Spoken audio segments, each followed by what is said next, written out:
clicks. It's been 3 years since we dived into the world of Jurassic World with 2022's Dominion, no pun intended. And to say it felt like an underwhelming ending to the sequel/reboot trilogy would be an understatement. With Fallen Kingdom and Dominion post Jurassic World, it really wasn't looking good, so it's time for the series to go into hibernation. So 3 years later, we gotta run it back with 2025's Jurassic World Rebirth. I had excitement for this film. With a solid cast and one of my favorite modern directors in Garth Edwards at the helm, I was pumped and excited to see what this film would bring to the franchise, and if it would bring that life back, not necessarily topping the first movie because nothing will ever top the first Jurassic Park, but at least being on par with at least Jurassic World and being entertaining and fun and bringing new life into a new potential sequels with the Jurassic Park series. And man, it brought more of the same from the last two films of the series. However, I'd still say Rebirth is an improvement over Fallen Kingdom and Dominion, at least for me. With Rebirth, it's a tale of missed potential. It had ideas, and while some of them landed in execution, some of them didn't really stick to landing. The one element in this film that felt it the most would be the story.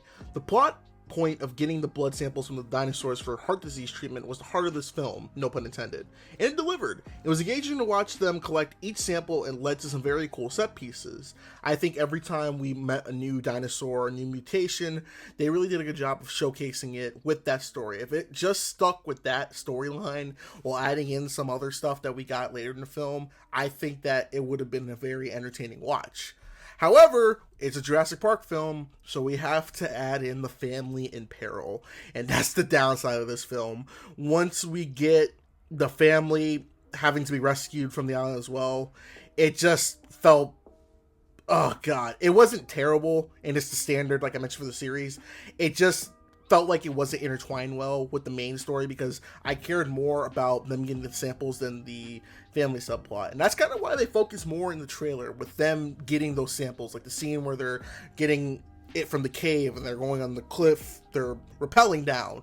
Like, you focus more on that. You want to see that more. And then you see the family, which is not bad. I just think that it didn't intertwine well with the main plot that we really wanted to see. It was much more engaging. And speaking of engaging, the characters were fine in this film. While some don't get time to fully flesh themselves out, they still do a good job with their roles. The standouts would be Scarlett Johansson, Jonathan Bailey, and Mahershala Ali. Their characters are the ones you care about throughout the film, and each of them deliver with their performances.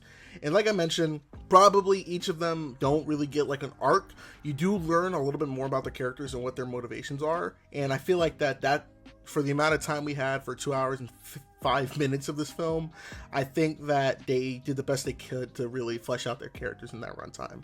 But I will say, with Jurassic World Rebirth, the one element of the film that helps make it a very good theater experience, and I really had to think about, because at first I was like, I'm not really feeling it, but I think that this element really helped elevate the film, and that's cinematography.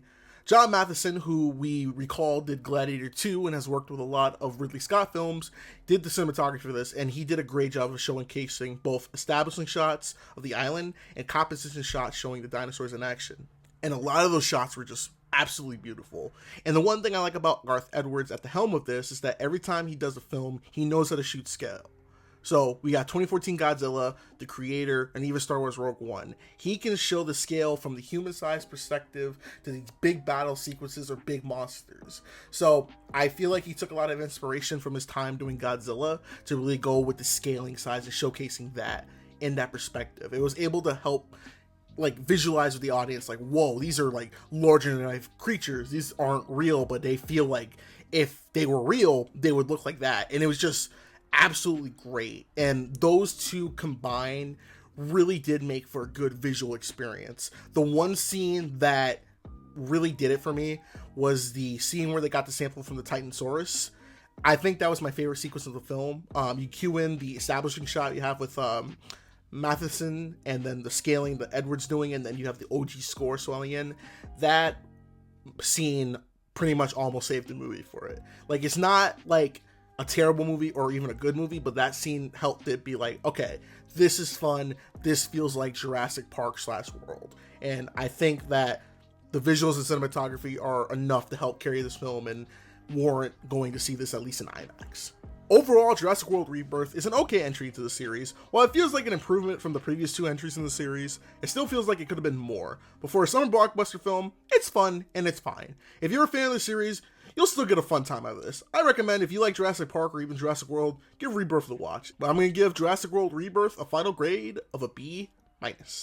So let me know down in the comments below, did you see Rebirth, and what is your favorite Jurassic Park / Jurassic World film?